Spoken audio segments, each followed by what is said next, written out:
Pregame Live is presented by Cresco, your #1 choice for tool and equipment rental with 19 stores to serve you in Northern California.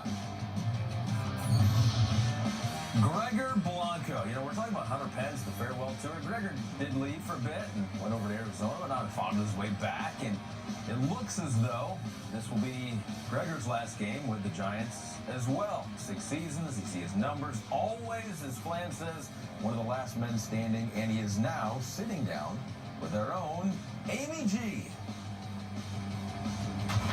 Final interview of the season. It is game 162, and I would not want to spend it with anyone else except Gregor Blanco. You are heart and soul of this team, Gregor, and we're not sure what the future holds for you, but you're a Giant today, and you've been involved in so many significant moments in Giants history, and I just want to tee up and get your thoughts on some of them. Of course, we have to start with the catch you made in the 7th inning of Matt Cain's perfect game.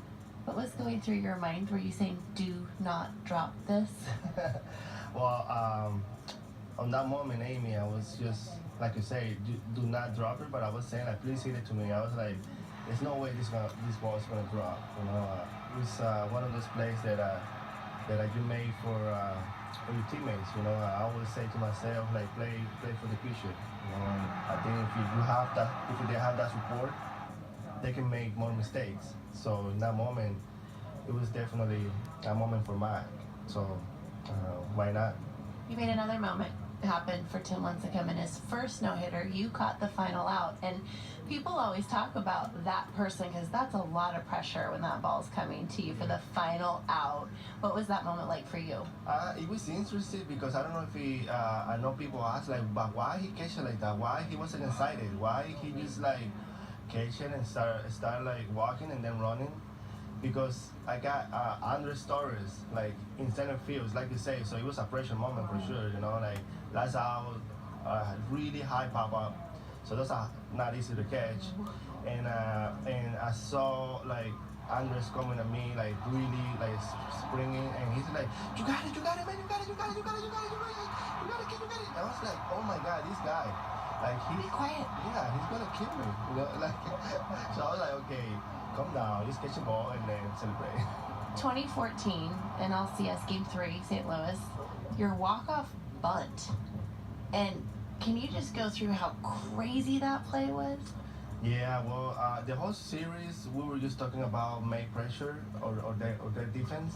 I think the Cardinals that year, they have an amazing team. And me and Flynn, we used to work like, I remember in the playoff, every single day we came out and we before the game and do some bonding just to that situation happened. And it was so funny because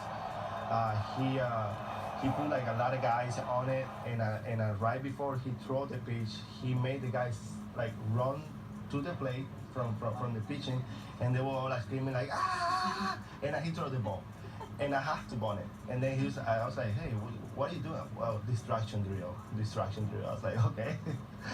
So in that moment, of course, you got like 47,000 people in the stands, and then I just clear my mind and just say, just want it and run hard. And I think because I was running hard, I think he made a mistake and just blew it. So it was a great moment for sure. So we're not sure the future for Hunter Pence either. And you guys have roamed the outfield together for a while. What does he mean to you? I would say Hunter a mentor. He definitely the best player I ever played with. To me, he's my favorite player ever.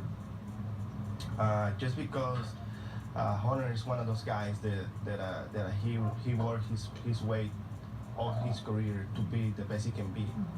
You know, and like I said it before, Hunter is not the great guy. Like he's not the greatest throwing. He throws really weird. He's got like his swing is like maybe one of the worst swings in baseball. You know, he runs really funny, but it works for him because like I said, he works really hard. He respects the game. He loves everybody. He's so positive. He's the most positive guy I ever seen in my life. He's in another level of positive. So I think just because of that, he's my favorite player. Because he's a grinder. You know, he's one of those guys that he come here every single day just to get better every day.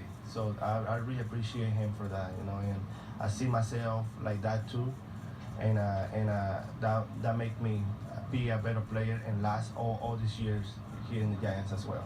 That was a great scouting report on Hunter Pence. Yeah. Bruce Bochy, he's the one that puts you in all those moments to be able to have that kind of success and make those kinds of plays. What does he mean to you?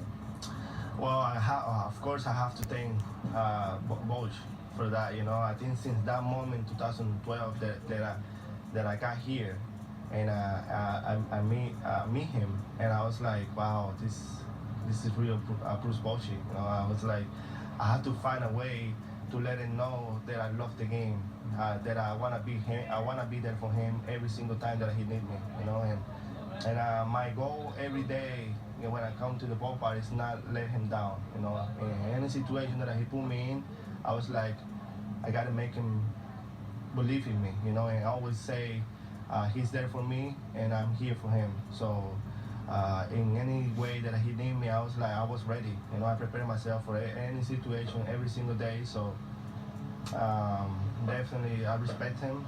I think he's the best ever, and I gotta thank him for all the moments that he always trusts me and put me on just to not let him down for sure. You're the best. Thank you for your time Thank today. you. All right, gentlemen, let's get it back to you. Gregor Blanco, one of the good guys. A team filled with good guys, but Gregor Blanco certainly has been a good guy and has been a part of those championship teams and played in the final game of the 2012 World Series, final game of the 2014 World Series. What was he like to coach? He was great. I mean, he was there early all the time to work on his bunting. He became the best bunter that we had. Still is down there on that team. He should be teaching the bunting. He ran the bases great. He played defense. He was a great extra outfielder who you could always use as a pinch hitter, a pinch runner, a double switch guy. And by every year, he was starting in the World Series. Yeah. So the Last man standing. Last man standing, overachiever that just keeps on coming at you.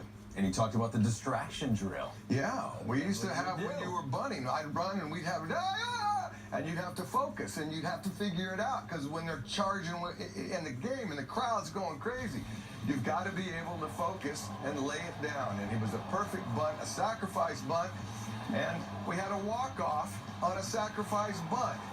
I've never seen that one before. Yeah. He also laid a perfect sacrifice bunt in Game 2 of the World Series, and we ended up winning that game 1-0 because of it. I think we have that play as well. Yeah, Gregor Blanco laying down some bunts, Game 2 of the 2012 World Series. Do we have that one too? Because it was the small ball type situations that really propelled this team to some of its biggest moments. Yeah, well, the thing that's amazing, if you don't bunt the ball on the grass at this ballpark, it always goes foul until this time. That one And I time. went, oh, we're going to win again. And Leland stayed back. Bases were loaded. Nobody out. Took a double play. We scored 1 run. Leland said, well, got to score 1 to win anyway. And we ended up winning 1-0 on a sacrifice bunt. I mean, that's just the little things that, you know, might not stand out in your memory banks, but there's certainly the one that does is the catch for the Matt Cain perfect game. I think it's the one play that everyone will always associate with Gregor Blanco. If you were on the mound throwing a perfect game, how much would you have appreciated Gregor Blanco in that moment? Oh my goodness. Really? I mean, in a no-hitter, there's usually a couple defensive plays that you remember. Yeah. Sometimes it's uneventful, but this was the play of that perfect game that everybody remembers. And I mean, I don't want to say, I hate to say that's what people are going to remember him for because of all the things that Flan mentioned in the postseason. Yeah. But this is an iconic moment for Giants baseball, the first perfect game in the history of the San Francisco Giants. Matt Cain appreciates that. Yeah. And what a play that was. And you mentioned something about, you know, him and his positioning there, right? In right field in that game. What were you saying? That You guys didn't even tell him where to play. No, because Roberto Kelly was the outfield coach, and he had gone home for one of his children's graduation. So they give me and Billy Hayes, Billy's a catcher and I'm an infielder, and give us the outfield. And I go, hey, you outfielders, you guys are like major league outfielders. You go play where you're supposed to play. We don't know where to play you. And after he made that catch, he came out and said, well, one of the coaches told me to move. We didn't tell him nothing. He moved because he's smart enough to watch the pitch and know the hitter. You got a little credit for it, you know? That's hey, we'll take it. Might as well. You get booed for all the stuff you have nothing to do with.